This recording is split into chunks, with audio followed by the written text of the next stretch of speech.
Good morning. I'm Desiree Dubois, founder of An Empowered Woman and Homework.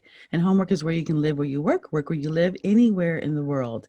And welcome to our coffee and conversations. We do this every Wednesday morning where we have coffee and conversation about business ideas, women in business, the people that are doing different things and how they're doing it, just to be able to open up the conversation to our community.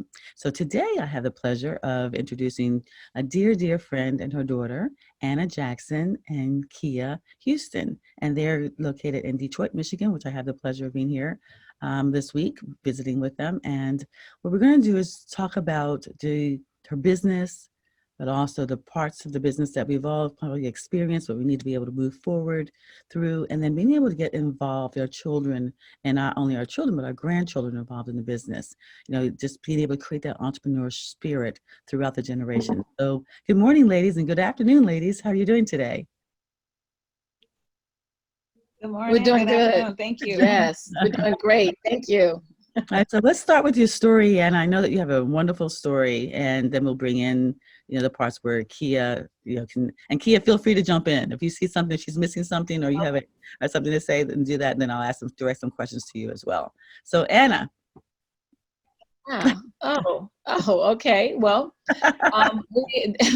we're a family-owned business. I guess we started with my husband and I had decided to start a business after we had gone through some challenges and some things that were going on in our life. And to tell you the truth, we didn't know what we were doing. We didn't know how to get started. We make a long story short, we had gotten a mentor that had come along and it was just by design, I'd say by design, by God. This woman comes along and as we're looking to open up a beauty salon, this lady by the name of Mary James told me that we need to open up a beauty school. And to tell you the truth, I had told her every reason why we should not or could not qualify for doing something of this magnitude. She told me, she says, Anna, one thing I can tell you is that I owned one of the top schools in the state, and I'm willing to show you if you're willing to learn.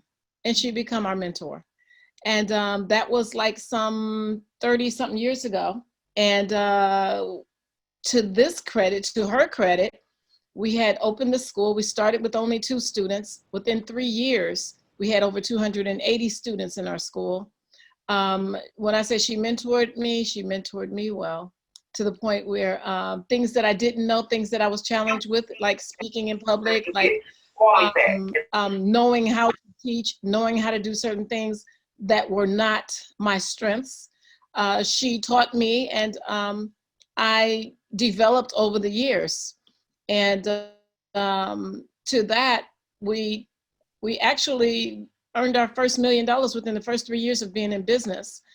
And we've been in business, we started in '86. And over the years, my son and my daughter had come on board and helped us to build the business. Matter of fact, the business went maybe 5 times better than it was with just me and my husband. That was something that we hadn't thought in terms of our children taking over the business. We thought that could be a possibility, but kids usually want to do their own thing, and they wanted to do their own thing. And as they gotten older, they had decided, why don't we come together? Because me and my husband actually closed the business in '98. I'm sorry, was it 1999? And my son and my daughter called me and asked, why don't we reopen the school? And I'm thinking, no, we don't need to open the school. And as a matter of fact, it was some challenges that happened to us and things that happened. And we can tell you about that too, because I'm saying when you talk about reigniting and restarting all over again, that's something that we had to do. And we did that as a result of our children telling us and reminding us of what we told them. Because when we started the business, we started with no money, we started with nothing. And we built it to a multi-million-dollar empire.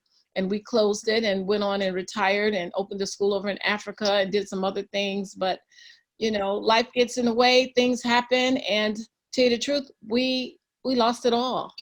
Now, I don't know if you guys know what that means, but we lost it all.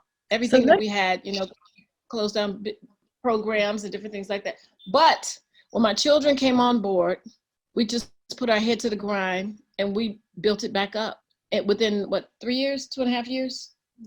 built the business back over again. So I'm just saying that to say that no matter where you are in your business, if you maintain that same mindset and you know what you know, it just happens. So let's back up a little So bit. you have, Can you hear me? yeah, I can hear you. Okay. So let's back up a little bit. I know that one of the first things that you mentioned is that you started a business, and many times I know the part of the story is that there's naysayers from the people that you, sometimes the people that love you the most, because they're doing it from their hearts, and how to be able to pull through that. So let's just touch on that, because I'm going to go through some talking points that it can really dive, because I know that no matter where you are in your business, whether you're starting, fixing, or building your business, you're going to have that chatter, that little chatter in the back of your minds. So there were some people, including family members, that didn't support you in this initially, because you didn't know what you were doing. It was a brand new venture for you. Kind of speak to that and how you moved to that really quickly. Yeah. So when me and my husband started in the beginning, we were running through some challenges because of the fact we didn't have any money to run the business. But so of course we had to reach out to people that you know and trust and ask for help. And we had become the laughing stock because people had said we didn't know what we were doing. We were just starting out. And of course we didn't. And what we found is that they didn't know us as a success. They had never known us to be successful at anything because, we were literally in our 20s when we started it. So, I can understand after a while, I was able to understand why they thought the way they did because of the fact we hadn't proven to them that we could do it. So yeah, they were, saying things like they stuck their foot in their mouths. Why would anybody attend a school that Preston and Anna own? And yeah, and yeah, that happened to us. And then they saw you go through some hardships as far as, utilities. Oh You got yeah, to they compromise saw and some hard drive a raggedy car for a while. cars being repossessed. Cars being repossessed. Matter of fact, one of our family members said, "I would help you if you would close that building, but there's no way I'm going to put my money in a bottomless pit." And at the time, we really were struggling and we needed the help. But and even my husband told me, he says, "Anna, maybe we're the only ones that don't see it. Maybe we should do what they said do. Maybe we should close and get our life back," because we had lost our cars, facing eviction. We had faced quite a few things. And had we listened to the naysayers and all the people that thought we couldn't do it, we wouldn't be here now. And as a result of us staying in there, thousands of students have graduated. We've opened a school in Africa. Students have gone on to create their own schools as a result of the first school that's ever opened over in Togo of West Africa. Went from one school to 7 schools at a point in time. Yes. Yeah. So another thing that takes time and it takes skills is like knowing when to build, and opening up another school, build another business, and then knowing when to release them, because you moved and you grew really fast.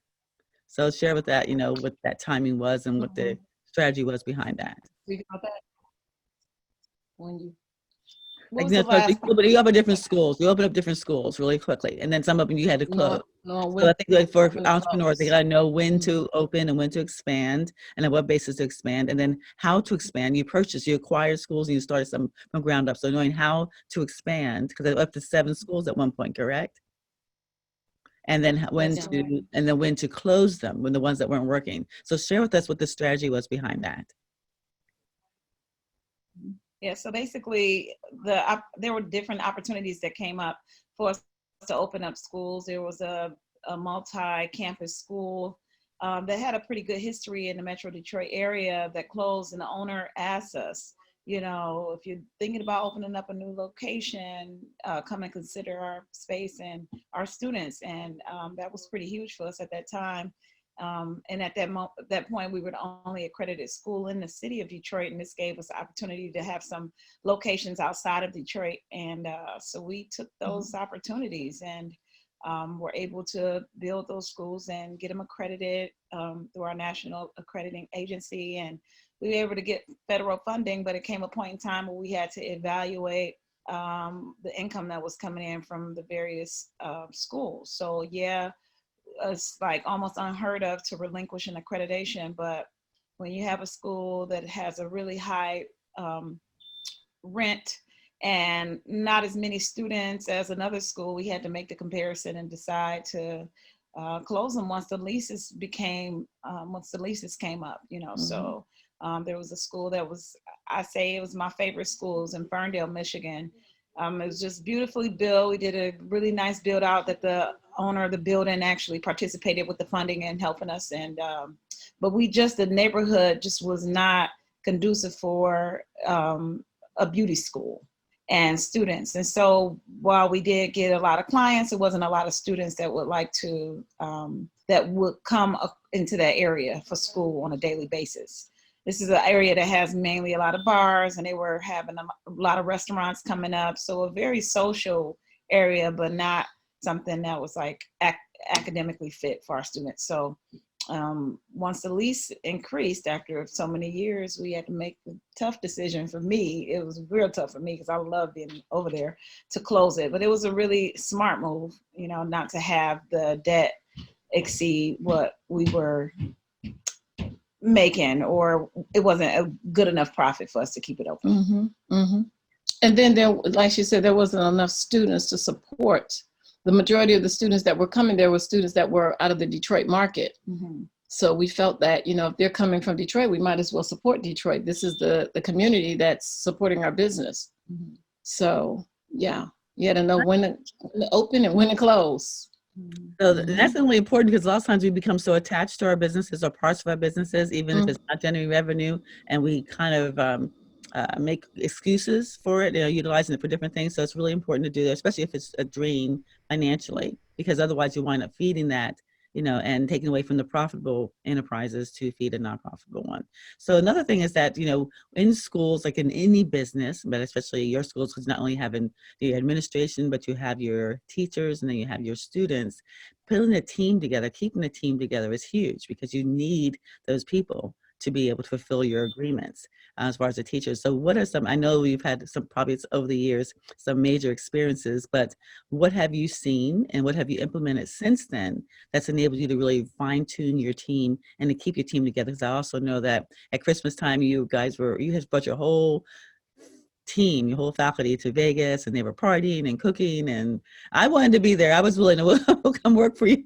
It's like it's like so much fun, and I know you do other things for them. So, but I know you've gone through your trials and tribulations. So, kind of taking some of the things that's happened and what you've implemented since then to be able to create a team that was worthy of that kind of beautiful treatment that you gave them.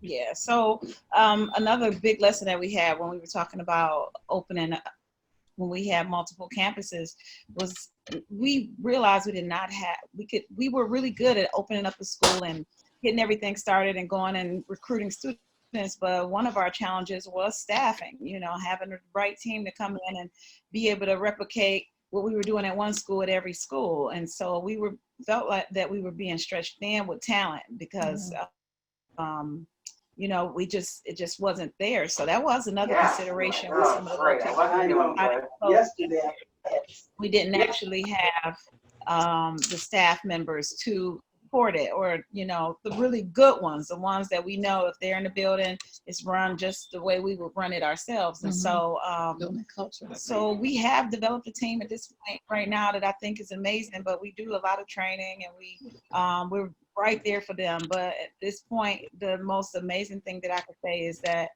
the team that we have that you saw, we don't have to be there for them to run it like it's their own.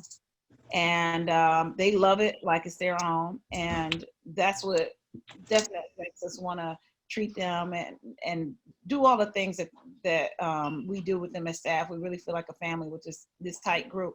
And now that we have this group, anybody else that comes in, now they're the minority, and so they merge with the rest of the culture of our staff. So creating that culture, a family-oriented culture, is very important for us, and has worked really well with having good quality staff. Yeah, because we feel that, you know, like when you treat your team well, they're going to treat everybody else well. So that was really, really major to us, is to make sure that our team is feeling like they're respected and they're taken care of. You know, we take care of them, they take care of everybody else. And my mother's, the whole team, she's the one that really had set up. She's always like, let's take the staff on a trip. Let's go do something fun. Everybody close early. Let's go to the movies, you know? So our staff members, they all feel like they're her daughters or relatives, and she has that bond with them, that they will do anything for her, anything. And I'm not They'll saying do they it for you won't. too. Yeah, I'm not saying that they won't do it for me, Yeah. but you know, They'll she's do the it. nucleus at the school, and everybody's like, Mhm. anything for Anna. So that's really, really amazing to have that personality. Well, and like I character said, I traits treat there. them like I would want to be treated, you know, in any given situation. You know, we pay them what we feel they're worth. We don't just, you know, pay them what the going rate is. We pay them what it's worth to us for them to do what they're doing. Because if you think in terms of what would it take if you have to get another employee, if you have to go find somebody else, if you got to find somebody that can do what we do and do it well with the personality and the love and all the things that it's going to take to be able to make it. And we're running a school. You've got different personalities you're dealing with all day, every day. You know, I mean, our school sometimes had 200 students in it. So with that number of students coming back and forth, you've got to know how to deal with every personality you're going to run into. And, you know, you can't please everybody. But the most important thing is if we please the team that is working with us and we know the value of what they are to us, then the value they would be to those students would be, you know, you just can't, you know, can't put a price on it. So, you know, it's worth it to us. During COVID, we took care of our people. You know, we bought them dinner. You know, we know that even during this time, there are some of our teachers that are teaching at home, but their kids are also online. So, you know, they have to make sure that their kids are taken care of during the times that they're taking care of our school. So, you know, we realize that we don't take that lightly. You know, what would I do if that was me in that position? So we definitely want to compensate our people well, and we want to let them know we love them. We buy them dinner. We've taken them out. We've given them bonuses. We do, you know, we do whatever it takes to be able to let them know. I don't want it to be easy for them to leave and go somewhere else. You know, I want them to feel that, you know, I don't want to go somewhere else. You know, I won't get this love anywhere else. And we want them to know that we strive to do the best job that we can do. All of us, you know. You know. And every now and again, you may have that, you know, those exceptions that don't appreciate it, don't know the difference. And even we were talking about how you I guess the exit, you know, how you fire them, so to speak. I mean, there's ways of being able to let people go, and that still allows them to have their dignity. You mentioned one situation where you had to let the person go. She was great, your excellent, was best teacher, but the fact is that her personality was negative and she was just bringing the energy down. But even though you had to let her go, which was probably hard and difficult because you said you haven't found Well, someone you know, since, but you also offered to give her a referral letter, you know, so that she could go on and forward. So that's like, you're not, you know, just kicking them to the curb, so to speak. And let me say this, every place is not good for everybody. Because one thing that we realized, that even though we loved her and we hated to let her go, but we realized that that personality was just conflicting with us.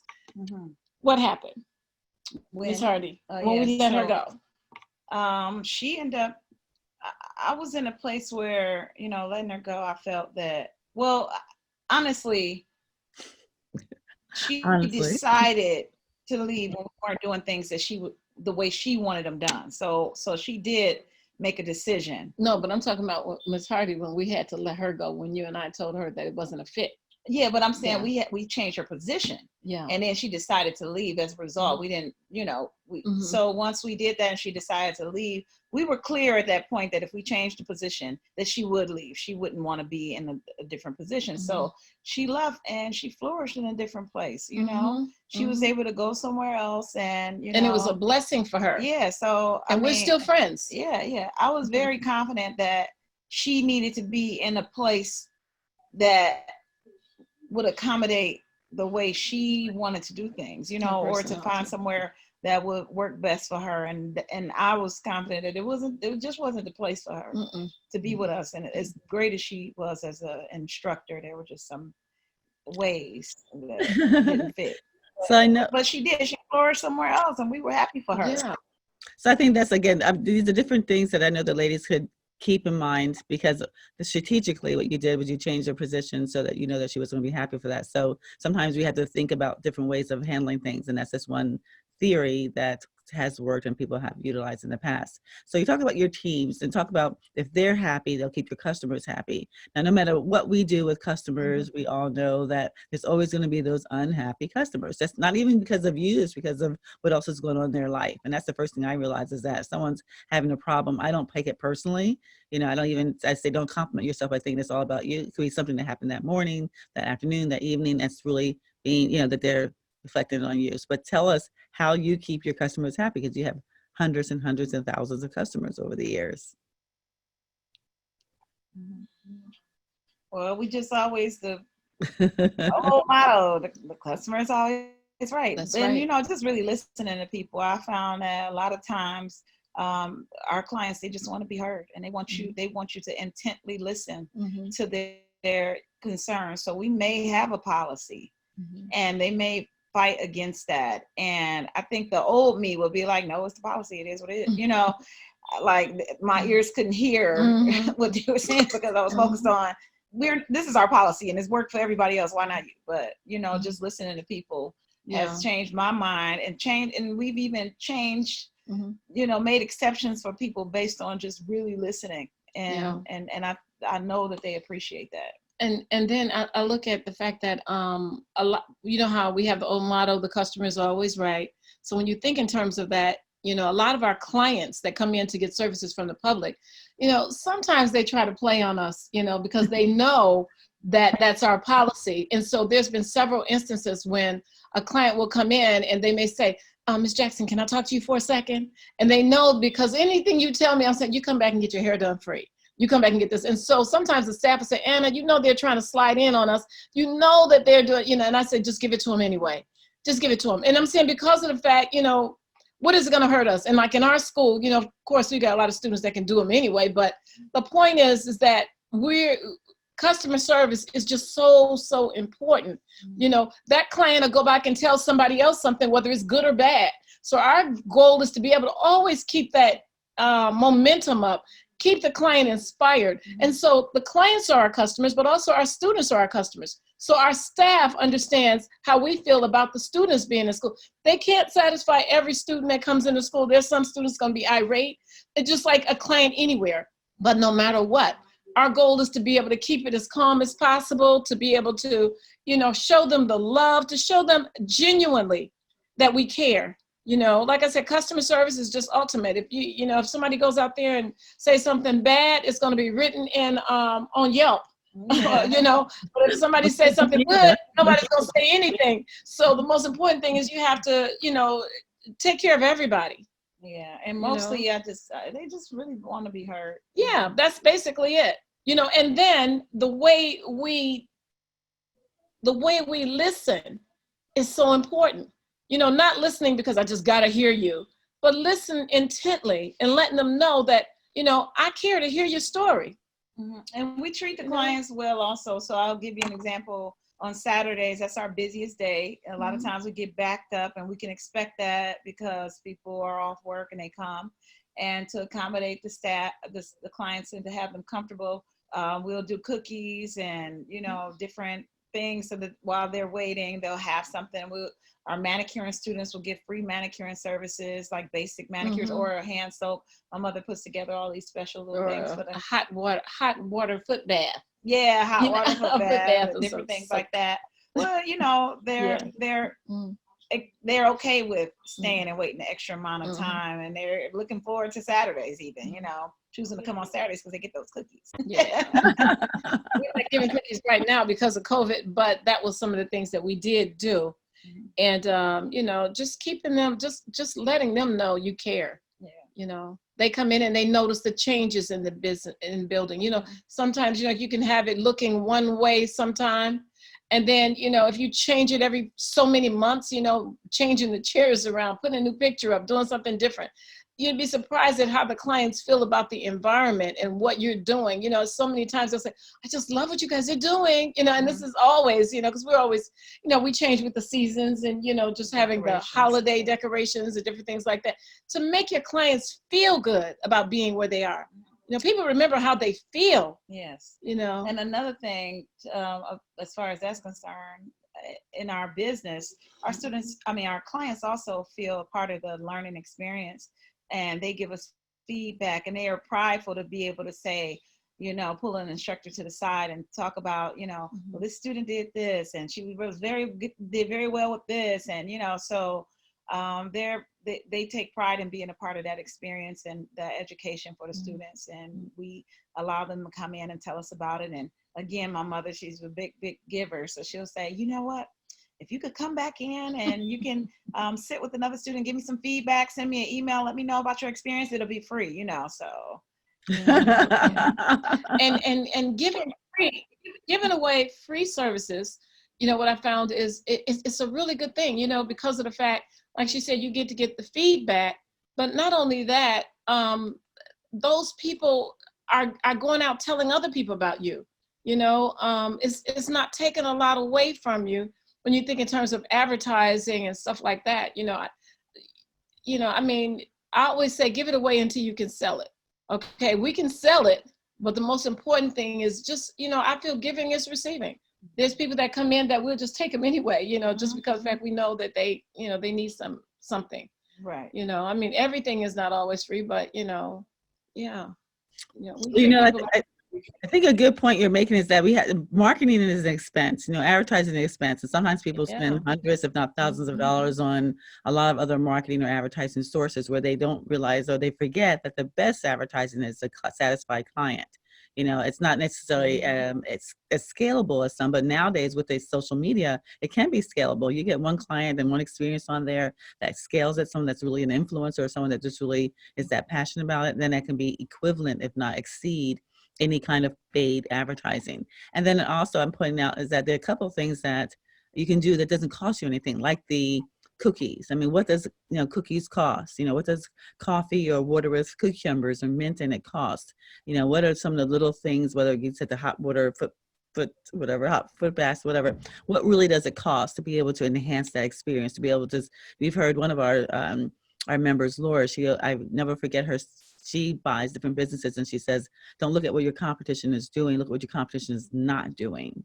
So there's little things that your competitions are not doing that you can implement and you can do that costs so very little, but it's memorable because people now have so many choices. They have lots and lots of choices. So when they cross your threshold, they're choosing to be with you because of the service, because of the how they feel, because of the pricing. All those factors are really important. And many times I'll pay more for a customer experience because I know that's what I'm paying for, as to trying to pay less and be not feel comfortable, whether it's going to my manicures, things like that. If I'm going to, I'll pay more for a better experience, and just because you're taking time out of your schedule to do that.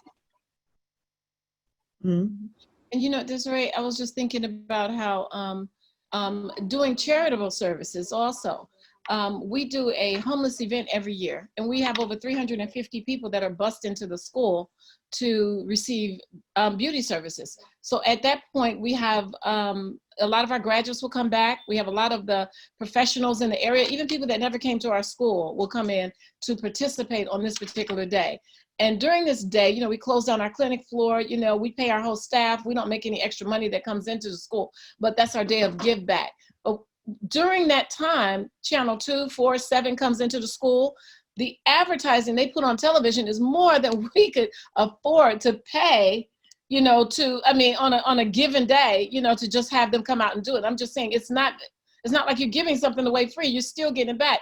But not only that, those people that came in will eventually come back into our school. I mean, we can't tell you the amount of times that those ones that we did for free come back and say, hey, I want to enroll in your school.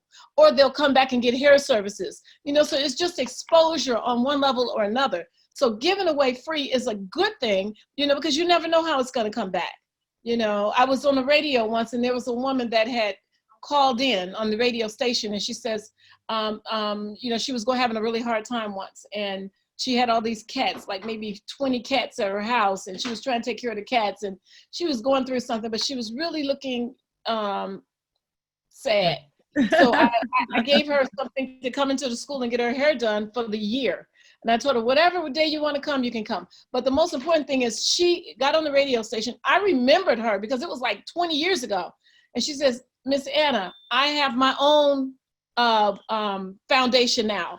And what you did for me, you would not ever forget. I can never forget what you did. And I thought, oh my God, but just to know that you can make a difference in somebody's life, thinking, you know, I mean, if we're always thinking I got to get paid for something, think of how the impact you can have on somebody else's life just by, you know, you giving it to somebody that might not be able to do it on their own. So the fact is that, you know, she says her life is together. She's got her own foundation. She's doing things for herself and her life and other people. And I'm just saying, and she says, I'll never forget the fact that you gave me that. So I'm just saying, we all get back one way or another. It's coming back to us. So, you know, we never know how God is going to make that happen. But, you know, if you give without thinking, give without looking for something in return, watch how God shows up. Well, that leads me to your extension outside of the United States. We went to Africa. Share with us about being able to go, because that was and again, reminding ladies that the gift of giving is for yourself more so than anyone else. You know, many times we think that, again, you know, that we're giving, if you get the joy of giving, that's the gift you're giving to yourself, more importantly than others. Exactly. So tell us how South Africa happened, how you were able to expand it. Mm-hmm. I'm sorry, you said, how are we going to expand it? Talk about, we had a tell us how South so Africa. we got thrown off a little bit. I know. I'm seeing people in the background, so that's I'm making sure we were watching videos yesterday about things that happen in the background. I'm sure a lot of you ladies have seen Right. videos. So immediately, Right. I saw something in the background. I was like, oh, okay. Okay, I'm sorry. Go for it. Africa, South Africa, okay. there. Oh, okay. So yeah, we opened the school over in Togo, West Africa.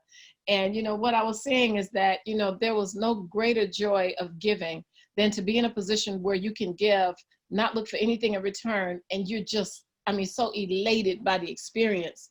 Someone had asked me to come to Africa to do a symposium for him 3 years before. And I said, no, I don't really want to go to Africa. And then he comes back 3 years later and says, Anna, can you come and do this for us? He says, if you can do this, I can bring you, I'll pay for your staff to go. I'll pay for your husband to go. And I asked my husband about it. My husband said, are you crazy? Yeah, we're going. So I'm like, okay. So we go to Africa. We did the symposium. The students were so amazing for just the symposium, to the point where they did this big thing where they were asking, can you open a school? They wanted us to open a school. They said, too many companies come over. They will show them or sell them a product. They don't know anything about the foundation of the hair. They don't know anything about it. But what they learned from us was much more than they had ever learned. And they asked us, will we come back? We did. 3 months later, my husband and one of the other instructors flew back over there. They opened the school. The school was full. And all I can tell you is the school, we were able to show them things that, you know, I felt like Bewitched. You remember the movie, the show Bewitched? I felt like I was creating things. You know, they had never seen a curling iron. They had never seen a stove, you know. So me and my husband was so excited about it that we bought containers full of beauty supplies and sent them over there. So we sent over styling chairs and dryers and stations and products. And I went to all the different schools, and the schools donated cosmetology books and different things like that. So we went over there and we were able to recreate the book because the language over there was limited. So we had interpreters, like 3 or 4 different interpreters that were at the school. So we sat up night after night, like up to 4 or 5 o'clock in the morning, rewriting the entire book, creating words that were not, you know, because the language was so limited. Words like porous or porosity was not available to them. So we had to create a word, you know, and to teach them what that meant. But all I can say was the best feeling I have ever had out of anything that I've ever done. The most significant thing that we've ever done in our lives was opening that school over in Africa. So I felt that when you get to a point where you can have money as an issue out of the way and you can give back, and I think about Bill and Melinda Gates and Warren Buffett and people like that. Why are they still out here? Why are they still doing things? Because of the fact when you can give and you don't have to think about it and the money is not an issue, that is the greatest blessing you could ever have. You know, I mean, we didn't make a coin over there, nothing. But the love we got, me and my husband had to come back and get our kids and take our kids over there. Lakia went over there. She was teaching finger waving. You should have saw them swarming over her to learn it. And I'm just saying, and then we took those students to Ghana to do this big show that we were doing, a big hair competition in Ghana. And we didn't realize that there was a rival between the Ghanaians and the Togolese. And it was amazing how the Ghanaians said, no, we don't want you to teach us. We don't want them to teach us. We want you to teach us. Because what we found was that the students from Togo, a lot of them couldn't read or write. You know, they were not as educated as the students from Ghana. But baby, when they showed, I said, okay, we will teach it, but they're gonna assist us. But when they got on that stage and they started whipping out those finger waves and curling with them curling irons, those students said, please, you teach me. Now they respected these students and they were willing to talk to them, you know, and willing to pay you 30,000, you do my hair, you know. It was the most beautiful thing. And I'm just saying, just being able to be a part of something like that, and I was just a hairdresser, you know, but to be able to be a part of something that's never been, you know, the letters we had gotten, you know, you know, I'm going to tell you, we work now to make sure that we can survive. You know, okay, I want to make sure that I've got all my bills paid. I've got some money in the bank. I've got to make sure that I can retire, and I can retire and just go travel. But there is nothing like the feeling of being able to be a humanitarian and to give back and to give to people on a level that you don't have to think about what your life looks like. You know, and I'm just saying that was probably, in me and my husband's life, we feel that, you know, what we got from that is just like it happened yesterday. I'll never forget that. And our goal is to possibly one day go back to Africa and open a school, another school. And and those students went on and they opened up their own schools. So like I said, you know, our goal was not to go there and say, okay, we got a school over here and this is our school that's going to stay here and this and that. Our goal was to be able to open it up to allow them to be able to open up their mindset and their ideas to be able to, you know, create an income that could be, you know, that could help them to sustain. But anyway, a lot of them went on and opened up their own schools. You know, I hear there was a school opened in Benin, a school that opened up in Ghana, but some of our students had even come to America, you know. So I'm just saying it was just, you know, just being able to create that, you know, in itself, that was worth it times 10. You know, I get excited every time I think about that. That was years ago. so we say, so, you know, the thing is, I loved it. Because I'm constantly sharing with the ladies is that, you know, we're here in America, but our audience is the worldwide. We have the World Wide Web. There is no limitations, you know, and so we're very conscious of that. You know, with Homework and even Empower Women, we outreach to women's groups and organizations in different countries consistently, and we're about to do another big outreach, even to the point where we created a program called a Board of Influencers, where we would contact them and say, we want you to invite them to be on our Board of Influencers. And this was, you know, 10 years ago, before it was as popular as it is now as far as the word influencer.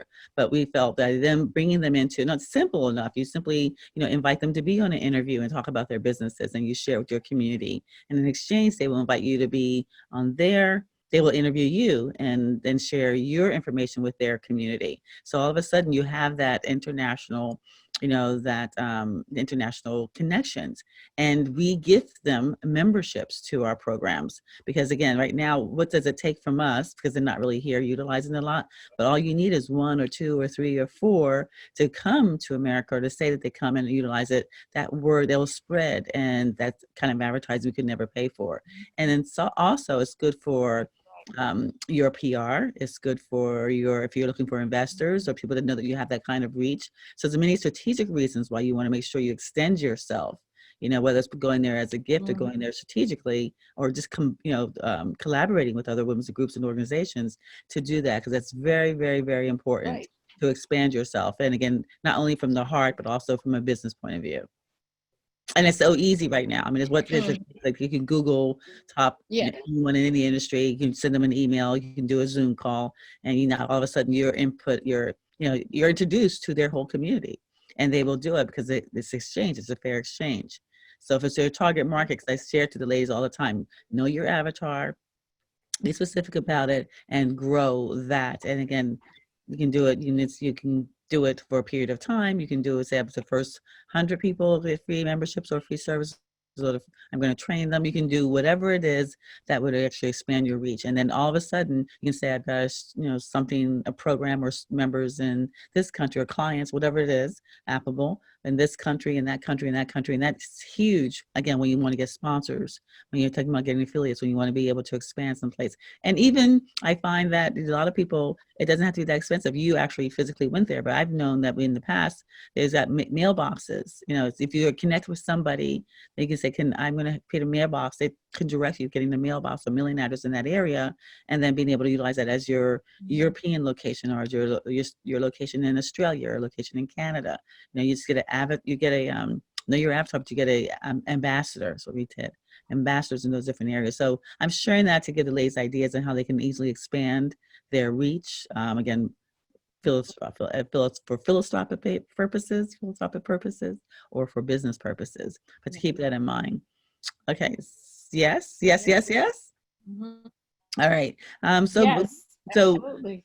Mhm. so moving on to all of the things that you've done for over the years. Again, at this point when your business was making millions of dollars, and then there was a portion where you let everything go, and then you first of all you had to stay focused during that whole time. I mean, that's like there's going to be a few secrets that are must to be able to achieve the success that you've achieved. And one of them, I know you say, is staying focused. So share a little bit about that, but what other ingredients that you have found that are just a must if you want to be able to succeed? And then we're going to go through being able to now take it through our generations. Well, one of the things that I think that if you want to succeed, just to cut that learning curve, number one, get a mentor or coach. If you don't have someone that's going to be able to help you when you fall into your knees, somebody that's going to understand you, understand your pain because they've been there and done that, someone that can guide you through that, that's, I'm saying, I don't care how much college education you can have, if you don't have the experience of having someone that is experienced that could help you ride that wave, it could be difficult because it could take you much longer to get where you want to go than it would be have someone that can mentor you, coach you, build that. That's what I would think. I'm saying, because like I said, the Miss James that I had, she was somebody. Now I have to admit, I spent money, but it was worth the money that I was spending, because You're I going to can't spend it tell you, one way or the other. even You're when I going to look spend it at, coming or going, right? You're going to spend it either making the mistakes that you make and taking long, yeah, mistake, or you're going to spend it for someone that can and expedite the whole process.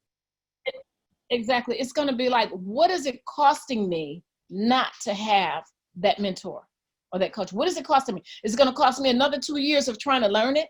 Another 5 years of saying, okay, I'm going to do it one day?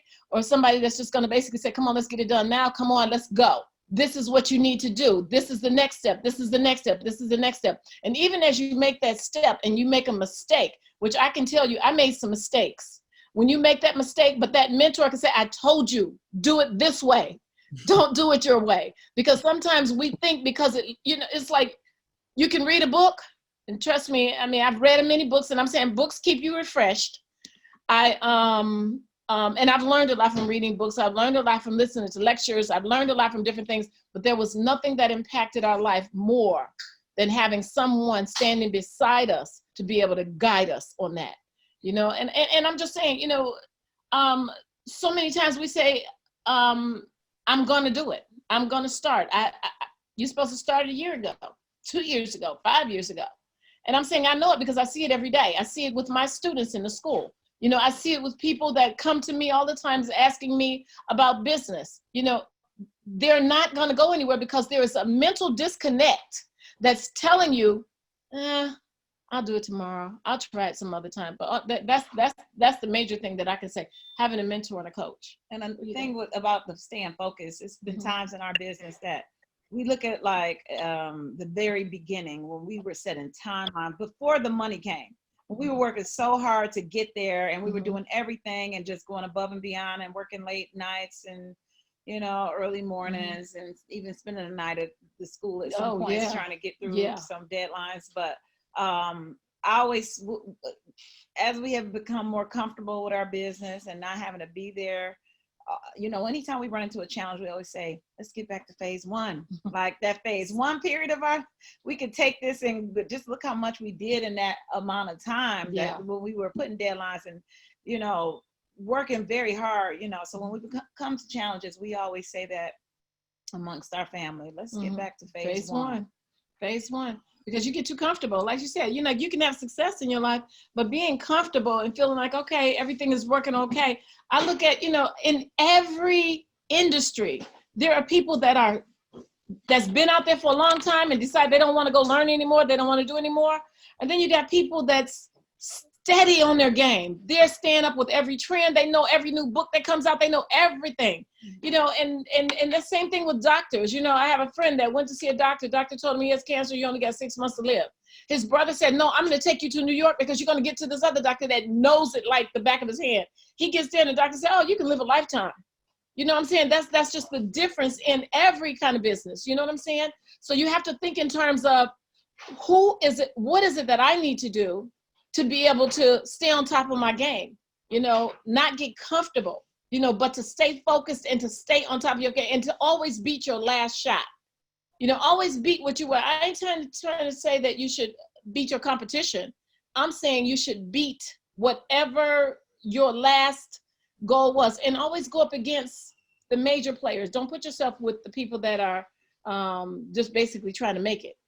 Try to always reach for the people that are 10 times higher than you. Compare yourself with them. Don't compare yourself with the people that are not. That's what I'm basically saying. Compare what you're doing with them. Compare your advertising, compare everything with the people that are already there, that are successful. So like look up if you want to grow up. Don't look exactly. Thank you. That's exactly what I'm saying. Look up. Okay. So between getting the mentors, staying focused, is there one more thing that you, because I have one in my mind, one more thing that you think is just imperative for success in business? That's imperative for success in business when you're, in your business. Well, what I'm thinking is it's just tenacity. Just tenacity and the willingness to do it, like you said, what you have to get done. Some people I always say that entrepreneurship is not for everybody. All right. And so it looks easy and it looks wonderful, whatever, but it's not for everyone. And everyone is needed somewhere, that in our universe. There's jobs and there's positions and there's excellence in every area. We need everyone. But if they're not willing to do what entrepreneurs have to do, which is like the late nights and sleeping in the studio or working day and night and giving up, compromising their lifestyle for a moment, whether it's the cars or just handling all the things that may have to happen that goes along the territory. If you're not willing and able to do that, then this is not a choice for you. Choose something else where you can excel and flourish in, because everybody has a gift, and not everyone has, it's the toughness from doing that and dealing with people and dealing with rejection and dealing with the no and just dealing with other things like that. There'll be a lot of other yeses and a lot of great things on the other side of it, but it can happen once and then it can go down. It can happen again and go down. Many people that have been very successful has had highs and lows and have made it and lost it. So I know that leads me into, and I know there's a period of time where you were out of the schools. I don't know what happened, but when you were out of it and you had left it. So take us there when your son and your daughter went off to school, to college, and start working different jobs and so forth. Take us from that point on where you brought them back into the fold, or they were willing. Oh, also, you said that your children and your grandchildren had to take a class in your school, had to go to your school so share that point of it with you. You know what I'm referring to? Your children, yes. grandchildren had to go to the school, had to take a class in the school because you wanted them to know what you were doing. And so we basically we have a family model with our family business to say, it's not a charity job. So if anybody wants to be here, it's because they've earned and are capable of working efficiently. So my mother did make me go to beauty school. And I, at that point in time in life, I didn't think that I would have anything to do with hair because I grew up around it. I spent a lot of time there. I wanted to, go into corporate fields and, do traditional college, and wasn't thinking anything about a family legacy at that point. Well, she always said, you never know. This will give you something to fall back on. And so while I was finishing high school, she did enroll me in a program, and I finished cosmetology school during that time.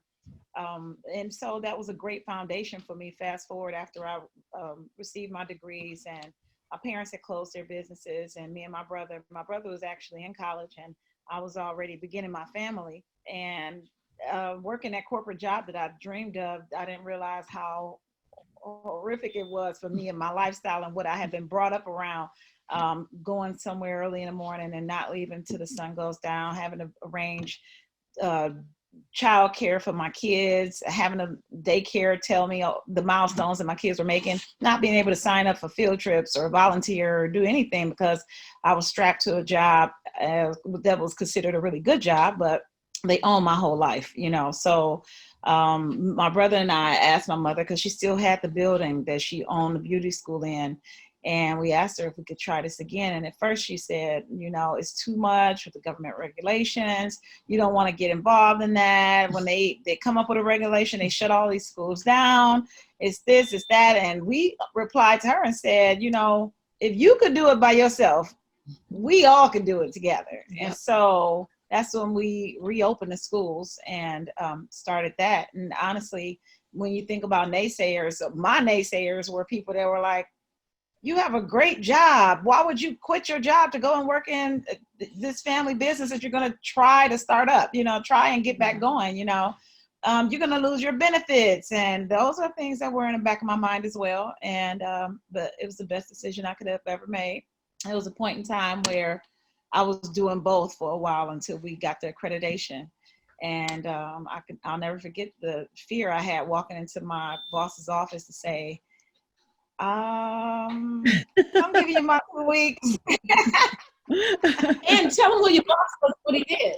Oh yeah, so at that time I was working for Quicken Loans. I worked for the office of Dan Gilbert. So I really loved my job. I loved working there, and I was making really good money, but it did not give me the time freedom that I was used to experiencing from my parents, you know, and I value that so highly more than money, you know, and thankful that, but I'll tell you, when I walked out the door, but gave my 2-week notice, I definitely knew, oh, we got to push this. I had no choice.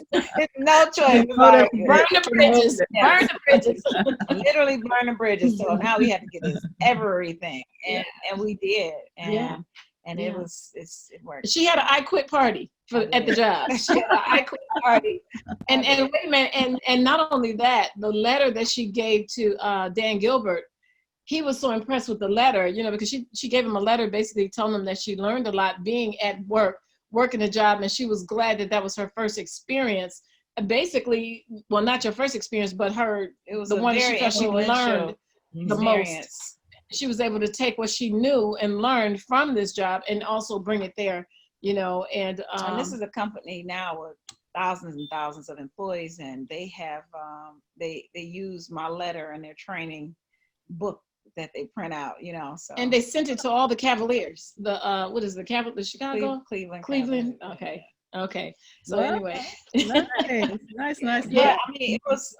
Yeah. But just leaving that and going into the school, it was a totally different environment, but I was able to use a lot of the things that I learned from being in a corporate setting into our family business. And it has just been the most amazing experience. I know I've heard of people having horror stories of working with family, but I cannot say that it has been anything short of amazing. I'm very thankful for it. We've had our challenges from time to time, but still, I don't think we would have ever wanted any other way. And the one thing that me and my husband did was we wanted to make sure that they didn't come aboard and not have any other experience in working in the public. Because if you come and work straight from us, you know, you might feel like, you know, by default, you just get to wing it. And we didn't want any winging it from any of our kids. So our goal was you're going to take the course. You're going to learn about cosmetology. You're going to go get a job somewhere so you know what it's like to work a job, working for someone else. After you've worked for someone else and you've had a couple of years in, now you can come back and work for us because now you will appreciate it. And I have to say that they really appreciate it. They rolled their sleeves up, but it was because of the fact, like I said, they had some experiences at working a job. And I'll say she made me take the instructor course. There were times that we had limitations with staff because we didn't have enough instructors or something like that. And my mother, one day we were in the car together and she said, you need to take the instructor's course. And I was like, not me. I handle all the compliance. I handle all the I'm behind the scenes. I'm not going to be teaching students. And she's like, you need it because that can always be a limitation to your business. If you can't handle every position in the company, then that's going to always be your limitation. And I was like, what? She was crying in the I car. literally cried. I was so upset. And I left the car, closed the door, and walked in. And she's sitting out of the car still crying. And I'm telling her, you have to learn how to step it up and be that teacher. She became the best teacher. All I'm saying, and that's exactly how Ms. James put it to me. But she is, I'm telling you, she's the best teacher. And now I love it. It's like my favorite part. I mean, Yeah. I don't get a chance to teach. I teach once a month. I do a training with our seniors as they are reach their last quarter of the course. And once a month, I meet with them and I train them and I drill them on the state board practical to get them ready for the exam with the state of Michigan.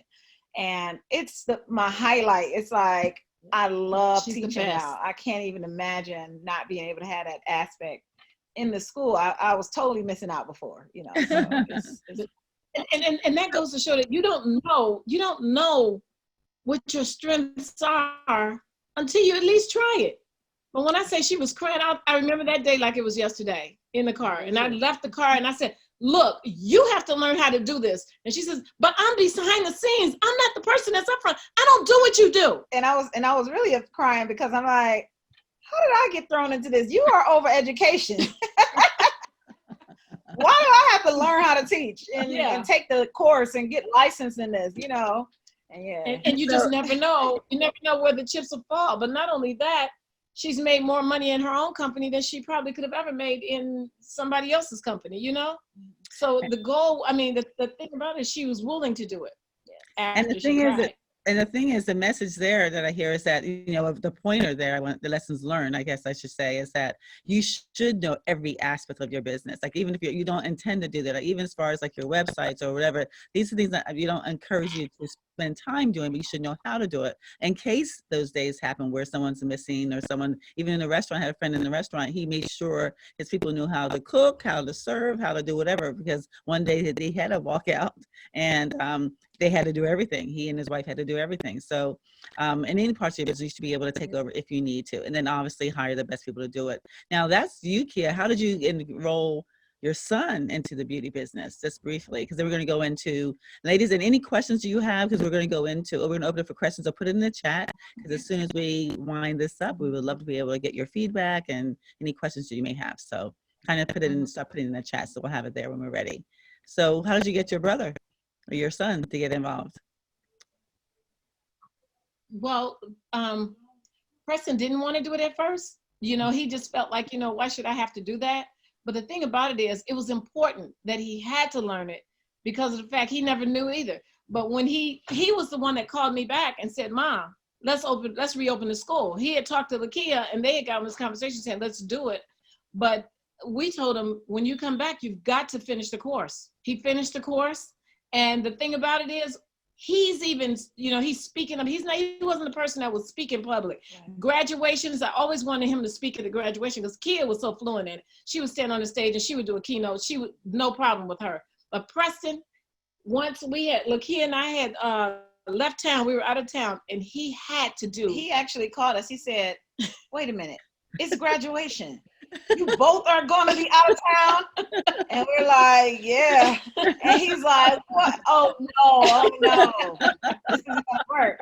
Yeah. You know, he put that speech together and he got up there as the owner and handled his speech and did a phenomenal job. People were recording him and sending it to us because one, they were super surprised because he's very quiet, and two, because he did an amazing job. So and now he's taken over the other positions in the school. Lakia and I are both traveling a lot because we work with the Department of Ed, or I work with the Accrediting Commission. She works with the Accrediting and Department of Ed, so we do a lot of traveling on the departments. And even with what we do, he has to be there and run the school. So what would have happened if we did not have anybody to carry that business on, you know, when we're not available? You know, so the great thing is that we usually say somebody always has to stay home if everybody else is gone. And we travel a lot, you know, but the most important thing is we've got the three of us. Now the grandkids are coming up and they're getting ready to step in. And as we step out, now they will retire before me and my husband retired, Lakia and Preston. You know, me and my husband, well, I will never retire because, in fact, I love what I'm doing. You know, I just love what I'm doing. But I'm just saying, because their kids are coming up right now, Love is stepping in right now. Kaya is getting ready to step in right now. So I'm just saying, just being able to have it where it's generational, but we won't hire them until they work for somebody else. That's important. So yeah, and even when I tell them, I say, listen, if somebody else comes and take over the business, I said, one of my students and one of my staff members, I said, her daughter is booking for your job. And her kid's like, no, she's not. I say, if she knows more about it than you know, she's got the job. Yes. So it's important that, you know, and I'm saying, I want to open it up to our staff, you know, if their kids want to come and work in the school, definitely. But I told our kids, the most qualified will get the job, you know, so that's how it is. You know? I know that. And like, go on. they learned every position. Lakia and Preston, they know every position. Preston does all the finances in our school. All of us play a role. I do academics, which means that I do the curriculum and lesson plans and stuff like that. Manage instructors, teacher, and all that kind of stuff. Lakia handles all the government, the state, the accreditation, the re-accreditation, all the different things components that come in, any complaints that come in, anything that we have to deal with any of the governing agencies, she handles. I don't want her job. She didn't want my job. But we still have to do a little bit from time to time. When she handles the reaccreditation, which is what we're going up for soon, she has to do a book this thick with different documents and exhibits and all that kind of stuff. So she's got a hell of a job. My son, he does all the accreditation and financial aid. All financial aid. And I mean, not accreditation, I'm saying all finance and financial aid. So any students that are receiving any kind of financial aid, students that are getting checks on a regular basis, all the numbers, all that kind of stuff, my son handles all that.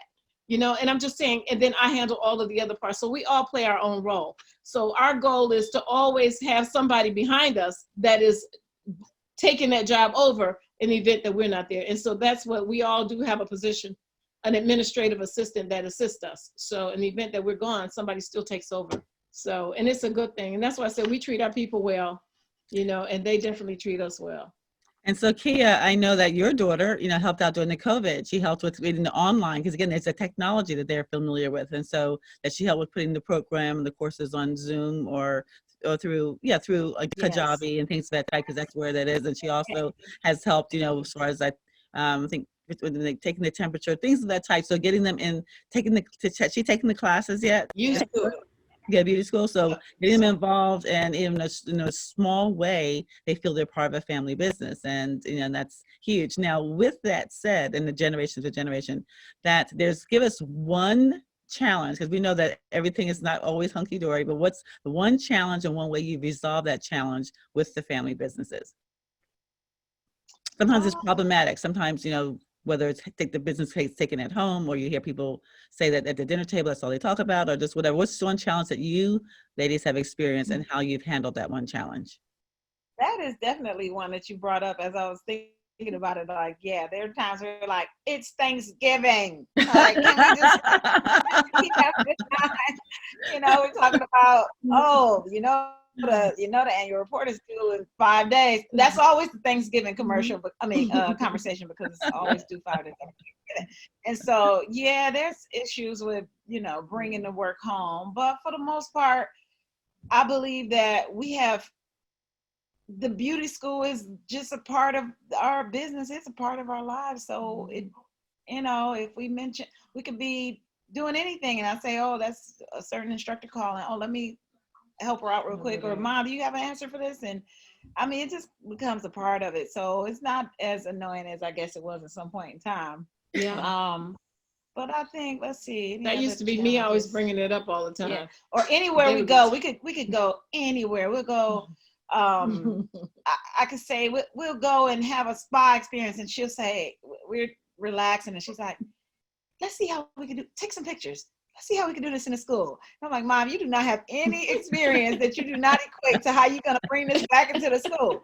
You know, it could be, she'll meet a person that's influential and say, would you mind coming and speaking to our students? You know, it never shuts off for her, especially, you know, but you know, it's been times that I'm like, Mom, just enjoy yourself. I mean, we're not going to bring that's why we're the number one. Jamaica Beach back to the beauty school, you know. Or it may be an idea that somebody has. I like the way they did their cards, like the towels. We were at a resort, and they had these cute little cards where they they had towel on there, and they had the person's name on the other side. And they said, well, you give us your towel and we give you your card back. And I said, wow, I'm going to use that. And I'm saying, just basically, you know, you're always picking up tips everywhere. So as soon as I got back to the room, I went to Vistaprint. I printed out those cards, sent them out, and come back and it's like, and they would say, oh, Ma, it's Christmas. I'm thinking, yeah, but it's an idea. I'm not taking away from anything.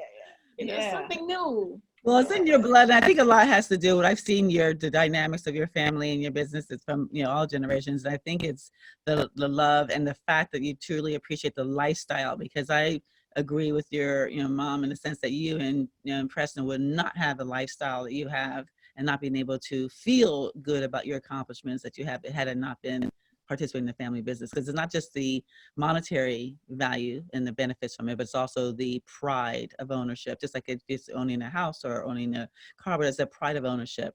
And that's something that you would never be able to experience anyplace else, no matter how much they paid you. That's irreplaceable. And to be able to really get to the point now when you have children and you want the same for them, you want the same experiences for them, you know, you want them to have the experience of knowing what the outside world will do with and for them and to them.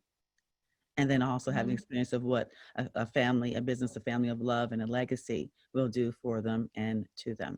That's the difference. And so moving from that, again, put any questions you have in the chat, ladies, but I'm moving to the real estate, because the real estate was another way that your mother incorporated into your lives for different reasons. So Anna shared that thought with them. You bought it, and share how you do it. And then you have to share this story you shared with me about Love. Love is the name of the daughter of Kia's daughter, everybody. So it's a beautiful name, but it's Love. So when I say that, but I just find that amazing how you're inaugurating her into the real estate world. So share.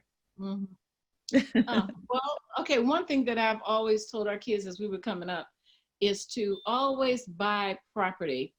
I mean, we don't put all of our eggs in one basket. The school, I mean, I experienced firsthand the school losing programs because the Department of Ed and different entities decide that they don't want us to continue them.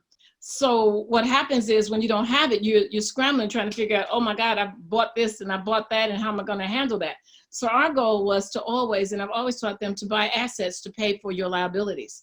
Never work for your liabilities. So in other words, if you buy property, I mean, if you want something, you want to buy a house or you want to buy something like that, you buy enough property to be able to pay for that house. Don't depend on your business to do it.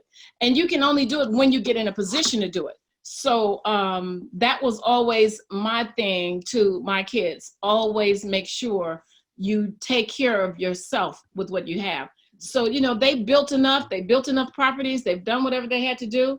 And that's the whole thing. You know, if you know, you don't want the company to ever become top heavy. You know, all of your bills and everything is coming from your company. You know, when you can buy assets and let them take care of it, something ever happens to your company, you can still sustain yourself. You know, you might have to take a couple steps back, but you still have your major things taken care of. Have something else to pay for your car, have something else to pay for your house. But don't do that off the sweat of your back where you got to go work a job because you got to pay that car note. You know, your company closed down. Now you got to go get a job because you still got a house note you got to pay. You got this big house, you got this fancy car, and now it's like you're either going to lose it or you're going to go take care of it. So in the event that you decide you want to have things like that, then work on what you can do to do that. And that's what they did. And my mother, she would watch us, especially in our younger ages. We would, you know, our success was for us shown by the car we drove or the house we bought. And so my mother would say that same thing, like, you buying that car, how much is that note? See, if you got a rental property that was going to be paying you this, then you get it, you know. So we would always hear that until it really sank in, and we began doing that because we would watch her doing it, like, oh, it's easy for you, and oh, you could do it because you don't have any kids to think about or any of that stuff, you know, or you don't care about driving the latest car. You're okay with just, you know, she want to pay it off. I want to own I don't own a note. I don't, you know, so she was really good for that. But it really is true. Just owning real estate and having that income come in that I don't have to work too much for or think about is definitely a blessing. And I'm glad we got into that. because because the thing is that things happen like pandemics and things of that type where that income stops, it can stop. So then what do you do? Yeah. And these are things beyond our control. So it has nothing to do with how great we are, how good our business is, anything like that. There's a lot of things that come up that we have no control over, and be able to have that. So, Right. yeah, And I you think have, of all those people. uh, I think of all those people that were without a job and don't have anything, and that have to rethink how they're going to live right now. That are really going through it. After the pandemic or the COVID money stops, then what's going to happen? So a lot of people are really going to be hurting after this. So my thing is, like one thing about property, people got to live somewhere. People always got to live somewhere. So that's one thing that's not going to be affected. If you have property. and so I know So it's she did. also About, oh, go ahead. so Kia, I know it's also the diversification. You have both residential and commercial properties. So mixed classes are also a wise choice. So that again, it's not having all your investments in one specific, asset class. So being able to have that diversification. So if something does happen in one asset class, then you have another asset class that's going to do it. And that's just for the expansion and for the growth. Was that correct? Exactly. That So is correct. Yes. So now you have your daughter, Love, is 18 years old. Yes, Yes. 18, just graduated. So Anna, share with the community what challenge you set up for her and what happened last time and what's going on now. Because I'm just loving that. But the property, okay? Okay. Okay. So during the housing downfall back in, what was it, 2009, 2010? Okay, I was able to buy a lot of property and a lot of houses. I bought them, but as Love, the last couple of years, I think she was like 17 when I gave her a house, and I told her, I said, Love, this is going to be yours. You're going to have to go in, get it taken care of, because I know Love always gets what she wants. She's one of those kids that if she wants one of those $1,000 purses, she's going to get it. She'll make a way. Not She to will say she's make gonna get a it way. from me. No, she'll make a way. She will find a way to get it. So I told her, I said, Love, I said, you can have this. And I explained to her what it could do for her. I said, when you go away to college, you'll have like at least $700 a month. After you pay your taxes and, whatever you have to pay, you have $700 a month that you'll be able to have of your own money. She's like, oh, okay. I said, but you have to get this house together and get it rented. She's like, okay. Love didn't go look at that house at all, to the point where I took it back. Okay. She didn't seem to care too much about me taking it back. She did for a minute, but she was like, okay. I said, instead, Love, I'm going to give you something else for your birthday, but I'm taking that house back. I took it back. I got it rented out and I moved on. Right. So a year later, she starts thinking about what that could have done for her. She comes back. She says, Grandma, can I have the house back? I said, no. She said, but that was mine. I said, no, it wasn't. I gave you an opportunity. You lost it. You lost it, and you lost a whole year of money that you could have been getting. So it's done. So anyway, she had been thinking about that over the years. She'd been thinking about it. Now, in between, as an 18-year-old, she's got purses that she's buys. What's the Yves Saint Laurent purse cost? Like a couple thousand? She's buying expensive purses. Love has to have everything, designer this, designer that. And I told Love, I said, Love, if you could take that money and you could buy you a piece of property, you could buy you an income. She started thinking about that. Next thing you know, she says, so what can I do? Do you have any property that I have now? I said, I'm not going to give you that shot again. You lost it. She says, please, Grandma, please. So then I thought about it. I do have a piece of commercial property. I said, okay, I'm going to give you this piece. I said, but if you lose it this time, I'm not giving it back to you. She's been calling me, sending me texts, saying, I got to get this building together. I got to get this building together. But the thing about it is, she gets it now. She says, I'm over the purses. I'm over all the expensive stuff. I want to have my own property now. And I'm just saying, I would tell that to any parent. If you want to give your kids something, make sure that they get it in their head that they got to have something. And I'm saying, in this economy right now, if you're not getting property, especially in the city of Detroit, you're losing out. You're losing out because we'll never have this chance again in life. When I bought the property, it was I had gotten property for like $3,500. That's worth like $65,000, $70,000 right now. Yes. And I'm just saying, this is just not the economy to sit on or the place to sit. You got to do it. I don't care if you took your income tax and you put it together with everything you got and you just bought a couple pieces, because it's going to increase in value, as well as having a monthly residual income. You know, I mean, having property is, you know, I'd say I love what we do with our schools. Our schools, we make millions with our schools. You know what I'm saying? We do. But there is nothing like having a residual income coming in on a regular basis. You ain't even got to have a savings account, because you know that's coming every month.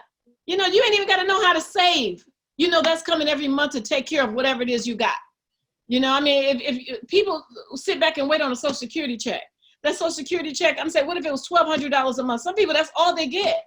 $1,200, that's what, 1.5 houses. If you could just take that and buy a couple pieces of property, and buy your own income. Buy your own income. You don't need nobody to wait and tell you, I'm going to wait and give you your retirement money. Buy your own. So you decide what your worth is and what you should have for the rest of your life. And I mean, if it took you a whole 1 year, 2 year, 3 year to buy one piece of property, you've increased your income by $900 a month.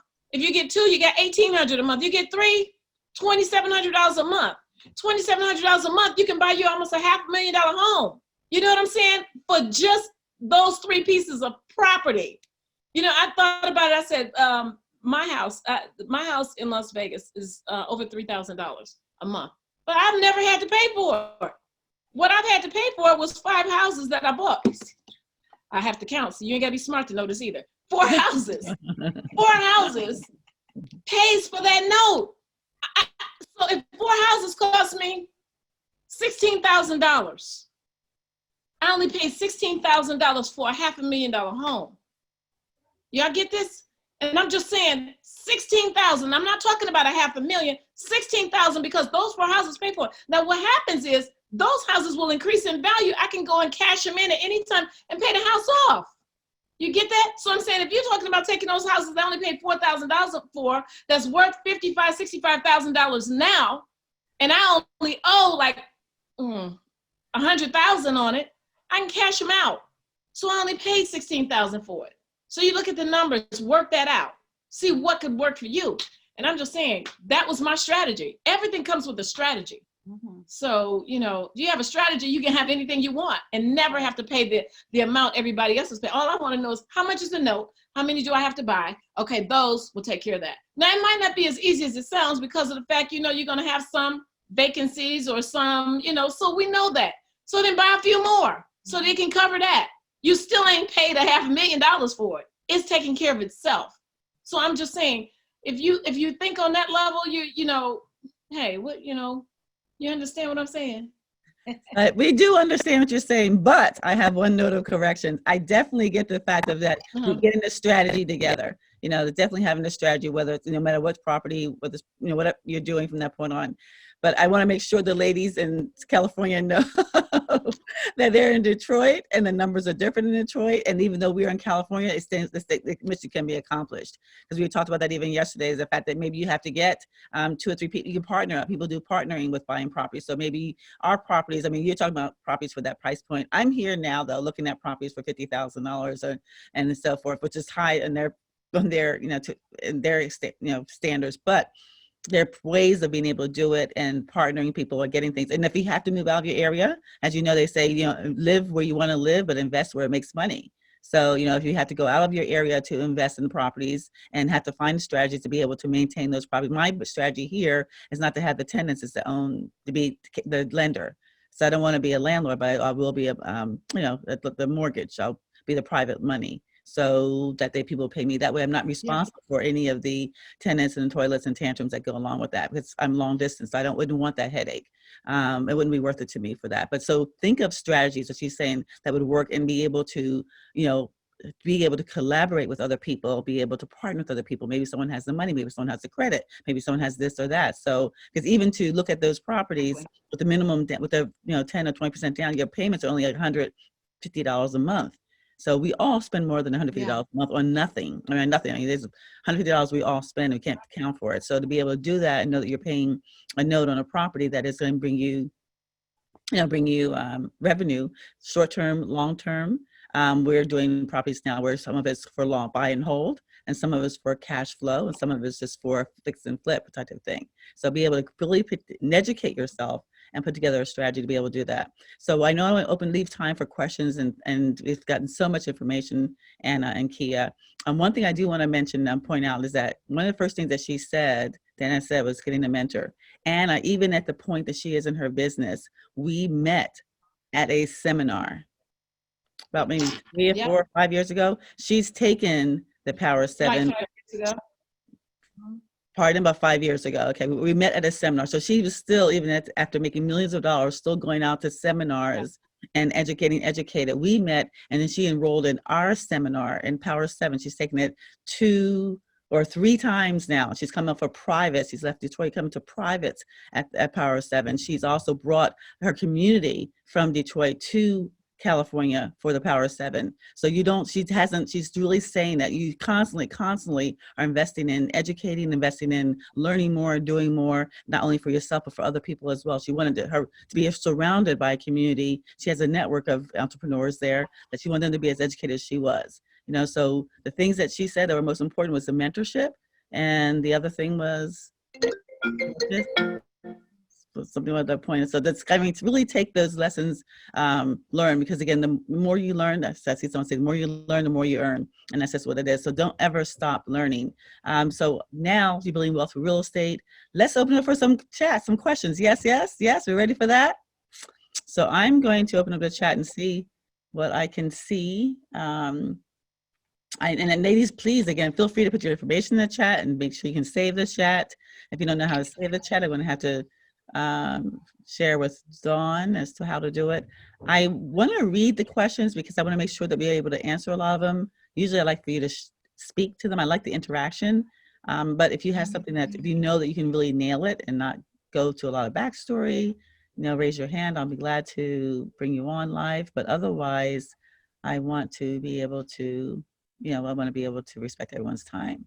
So Texas and Georgia, strategy is everything. Such information. All right, who wants to ask a question?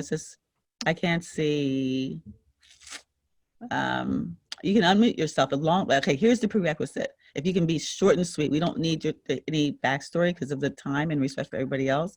But if you have a question or you have a statement, unmute yourself and go for it. But hey Desiree, this is Kimley. Hey Anna, we did meet briefly one time. Congratulations on the success of the schools. I know you're in transition. I think when we talked last, I'm glad to hear the great outcome. My question is, when you're talking about building the family business and the legacy, that becomes sometimes challenging as we're taught. What would you consider as one of the most important things to consider when you're considering bringing family on to be part of the team, the leadership, to build the business? I know you said you made them do the actual beauty school for your school. I'm in the construction space, so everyone may not go get a licensed builder. Is that something you would think I should make them become a licensed builder if they want to take a stake in the company?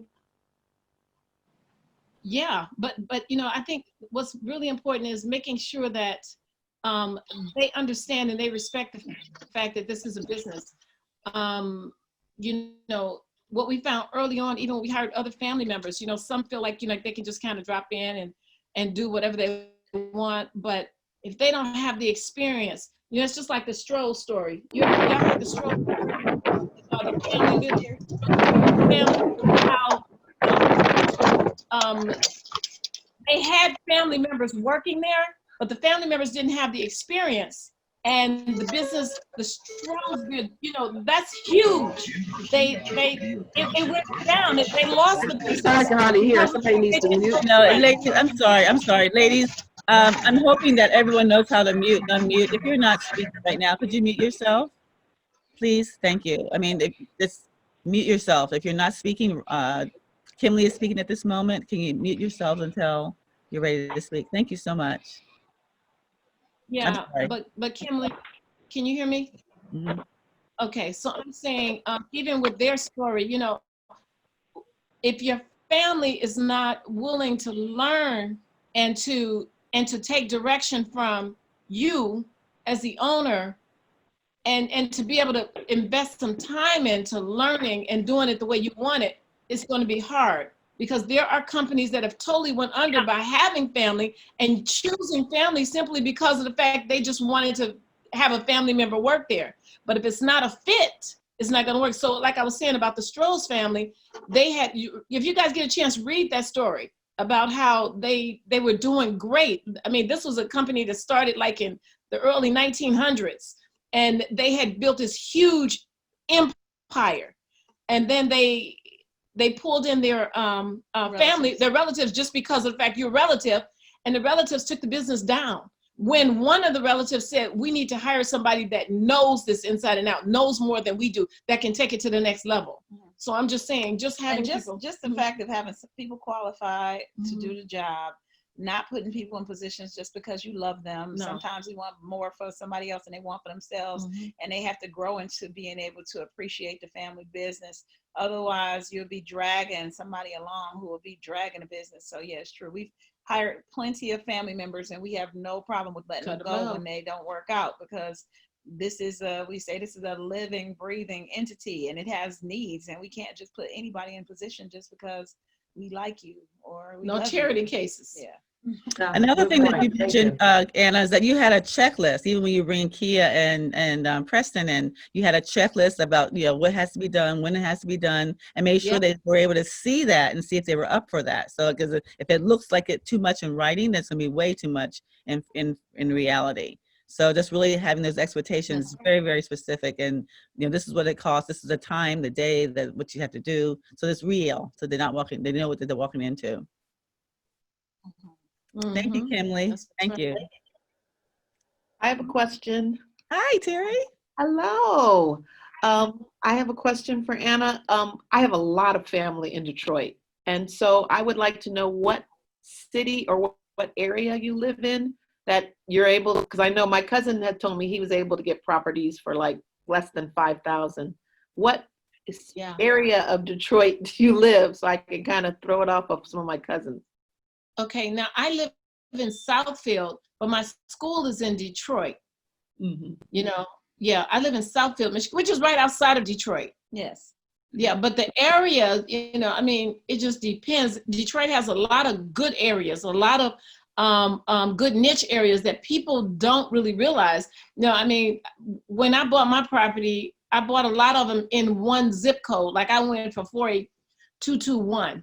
48219. Those were the areas. Did you do it too? 48235. I stuck with that one zip code when purchasing my properties. That's what I did, because of the fact I wanted them all to be in a certain area, even though there were some good deals in other places, but that was where I went. 48225. Okay, thank you. Mine was 221.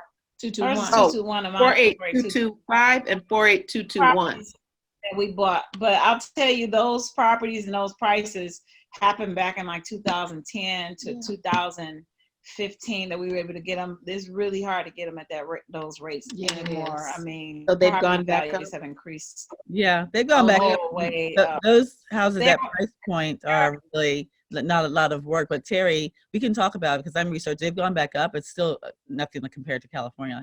Even a $40,000-$50,000 house is decent, and it's move-in condition. Some of the ones that are that low, we've seen some that are not even look-in condition, much less move-in condition.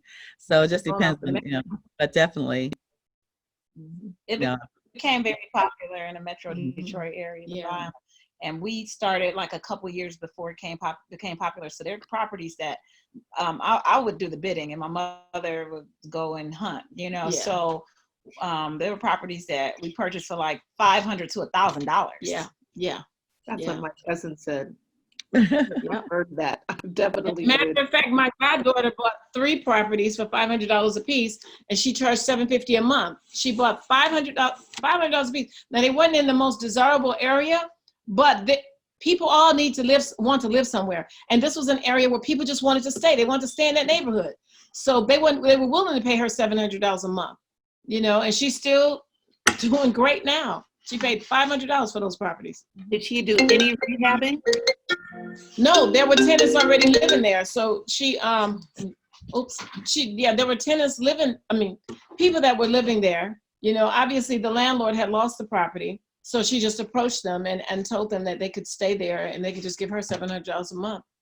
And those that didn't, we gave them cash for keys, to keep them from hurting the property, so yeah, but it was great, Fantastic. Well, you guys are killing us with those prices. But anyway, who else has a question? California's Well, like, oh, That was oh, a gold mine, a modern day gold rush back then. our escrow fees are more, our appraisal fees are more than that. So it's like, but you know, we're Taxes is- flexible. Oh goodness. Okay. Anyone else has a question or comment? Yeah. This is Michelle. And so I know I was looking down in Georgia in the prices, and now you guys are talking about just houses that don't need to be fixed, but there's actually strips of houses in certain parts of Georgia that are on land that are 3 bedrooms that are like $9,000. But of course they need to be fixed, but you can find like 3, 4, 5 houses right in a row. So that's, you know, something that I was looking at, because of course my end goal is to make sure that we have land ownership in, I was thinking about putting tiny houses up. So I've looked at how much it costs to put tiny houses up, how much you can actually get a tiny house and all the equipment shipped to you and build it yourself. And so different things of that nature. But what my question was, I just wanted to let you guys know, look at Georgia too. But my question was, I want to talk to you about that, Michelle. okay. And With your friend. there's a place, there's actually towns that are up for sale too. I don't know if you guys know, but they just bought a town in Toomsboro, Georgia, but there's a old Navy base in I can't remember, but it's in California. It's an old Navy base and the whole thing is up. It's a whole community. It's an old Navy base and the whole thing is up for auction. And so I do a lot of research because my end game is to have restore a community. But my question to you was, in the very beginning, okay, you did the research, you've done everything. How did you get people to actually buy into, to actually get your first amount of money to actually get going? You know, are you a nonprofit, for profit? And then how did you get people to actually start investing in you? Do you mean for the school or for the property? For the school, no, sorry, for the school, how did you get people, how did you take it from a vision and then get people to actually invest so you could actually get the building? And that's, I guess that's because that's where I'm stuck at. I'm stuck at, I have a lot of vision, I've written programs, but how do you actually get people to say, okay, we're going to actually take your arms and we can make this now happen? You know, the thing about it is, originally when my mother was talking about Miss James, she was renting the building from her on a month-to-month. When we opened the school together after they had closed it, my mother already owned the building, and we just got in there and worked it out. Yeah. We didn't do any investors. We worked it out. Yeah. Our business was debt free from the beginning. Yeah. We didn't get any loans. We didn't get anything. And and Michelle, it was a struggle. Okay. Yeah. But it was a struggle, but we bootstrapped it. I mean, if anybody knows anything about bootstrapping, I'm the master of bootstrapping. Yes, she is. So, and the thing about it is, if you think in terms of, okay, I've got to go get this, I got to get this. No. Used equipment, going in the newspaper and finding things that we may need. Asking people. Yeah, having our students do the services to generate some income for us to go a little further until we're able to, you know. And let me tell you this right quick, because I know we got to go soon. But I'm going to say, I remember Miss James, my mentor. You know, like I said, a mentor can tell you things that you don't even know. Miss James will tell me, she says, baby, I want you to get on the phone and I want you to call some of these schools and the salons and ask them, do they have any chairs that you can have, or you can maybe buy for them on a discount? And I said, I'm not going to call nobody and ask them, can they let me have their chairs out there? She says, I need you to listen to me. And in my own thinking, nobody wants to help me. They ain't gonna tell me anything. They're not gonna give me no advice. I'm their competition. Why would they want to help me? And so, but I was more afraid of losing her than I was of picking up that phone. Because if she told me to do something, there was no left or right. You're gonna just do straight what Ms. James said. Ms. James said, call. I made those phone calls, and I got a lot of no's. And finally, I got one yes, where a man tells me, oh yeah, we've been getting ready to renovate our building. Yeah, come on down. I'll sell you what we have here. And I went down there, he gave me the equipment, pennies on a dollar. And I'm just saying, just not But being even think afraid. about how we went to the University of Michigan and were buying Oh, the yeah. computers for our students' computer lab for $50 and $100 A a piece. piece, and they were Hired redoing. in. You know, these colleges, they have to keep the up to date technology and computers, because computers still work. You know? And, So, yeah, I mean, we and did- made our school look good because of the fact, I mean, you could sit back and say, okay, I'm gonna buy 20 new computers, I'm gonna buy this, I'm gonna buy that. It would have taken us too long to get started. We needed to get started like the next week, you know? So it's like, what can you do to get in position to go right now? Yes. It's no, we didn't wanna wait 6 months to Long-term get started. plans and savings And learn and to trying get what to you got. find investors. We were like, we're getting started. Meet the minimum requirements. What is it gonna take? They say I need a chair. Did they say the chair gotta have a hole in it? Did they say it couldn't have some tape on it? Can I do something to just get that certificate? What can I do to get it? I just need to get in the door. That's the most important thing. What can I do to meet the minimum requirement to get started right now? I can get started right now, or I can wait 6 months to a year of learning, trying to figure this thing out. Don't try to figure it out. Just get it going. That's the whole thing, you know? Train, activate. Train, activate. That's it, you know? So, you know, and like I said, if Ms. James didn't tell me what to do, I would have been sitting there thinking, what am I supposed to do? So that's what I'm saying. That's why I said having somebody to be able to guide me and to take me through that was the most important thing. And like when Desiree said that I've taken 3 of her classes.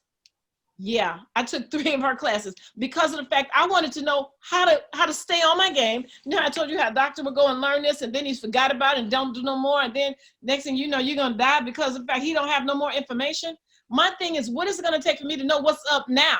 You know, the podcast, you know, doing the things that's necessary for me to be able to stay on top of the game so that people can always know we're relevant with everything that's going on. You know, so there it is. I'm Great sorry, y'all. question, great answer. No, no, it's a great question. Thank you so much. And All right, wait. And I was willing to hire, but when she said, I'm sorry, Desiree, when I first met Desiree, now I'm gonna tell you, I'm a stickler about the people that I deal with. You know, I'm funny because I've been stuck before, and I had to ask a couple people about her before I even approached her. So my goddaughter was saying, you need to talk to that lady.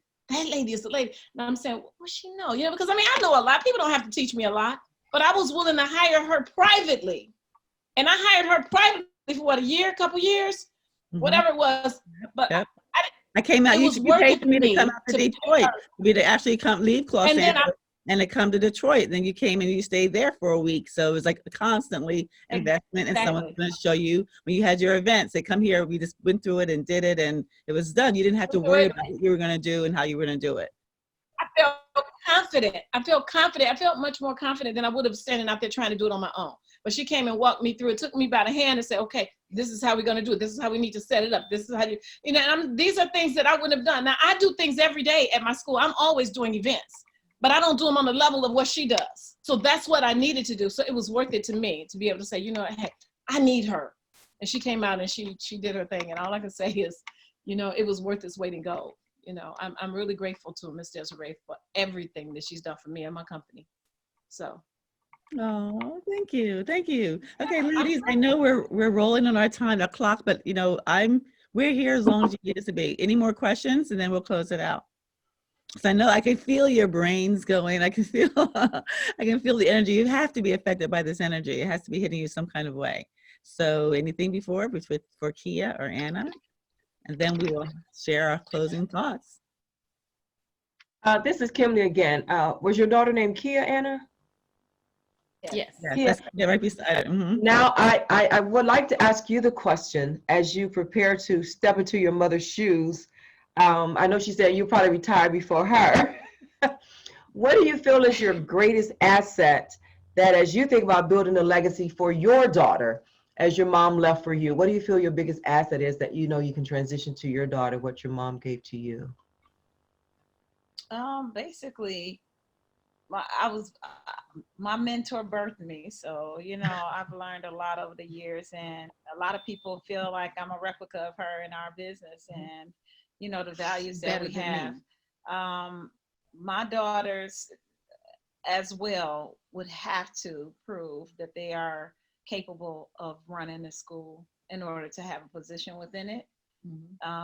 Yes, I do bring them in. We spent quarantine together. All of us went to Las Vegas with the kids, my brother's kids, and the kids for the first time, younger ones really got an opportunity to participate, as Ms. Desiree was saying, with running the school. They get money from the school. They get the allowances. They know that the lifestyle they have is a result of the school, but they weren't until that time able to contribute to it.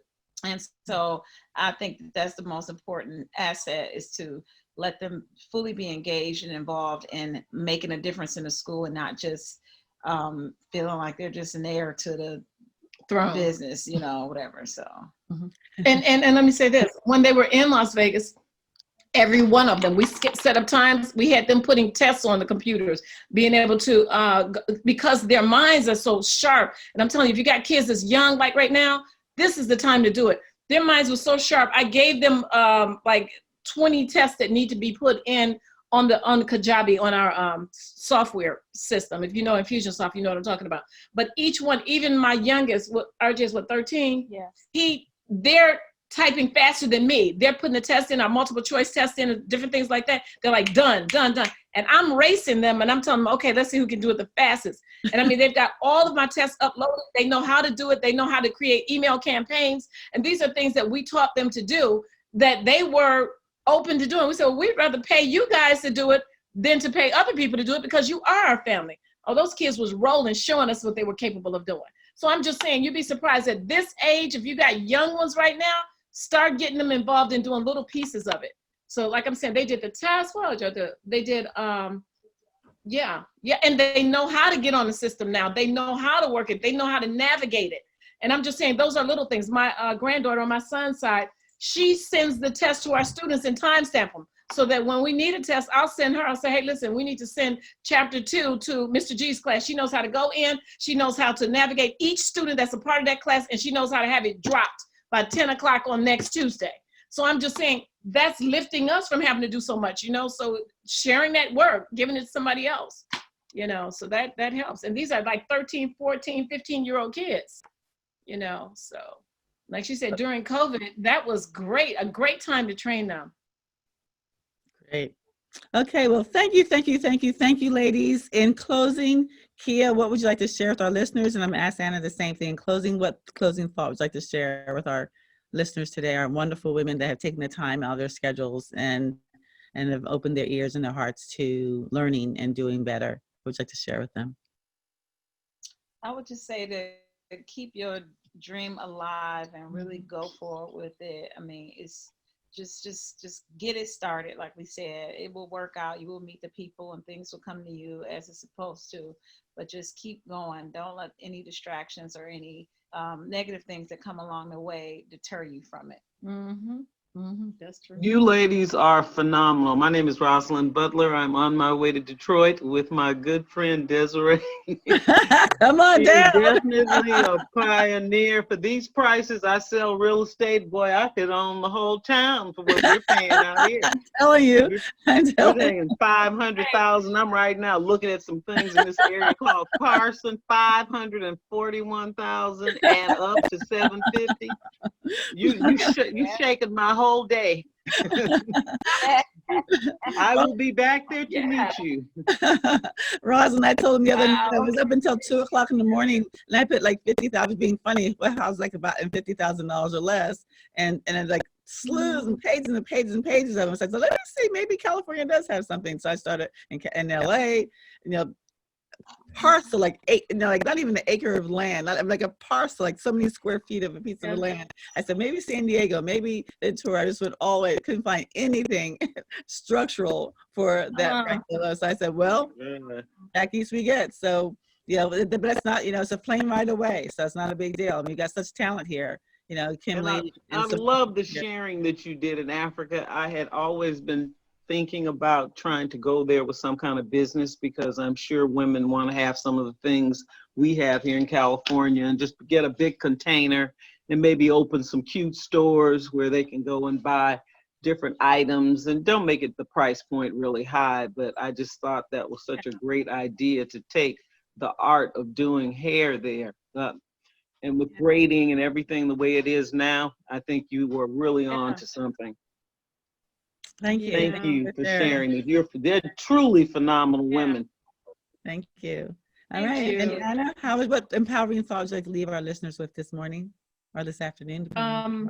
Okay, what I want to say is that God puts an idea in your head and he tells you what's possible. You wake up in the middle of the night and you know that this is something that I can do. You know, and sometimes we have those little doubts that come in and say, maybe you shouldn't, maybe it's not right, maybe it's not the right time. And if somebody could have did it, it would have been done by now.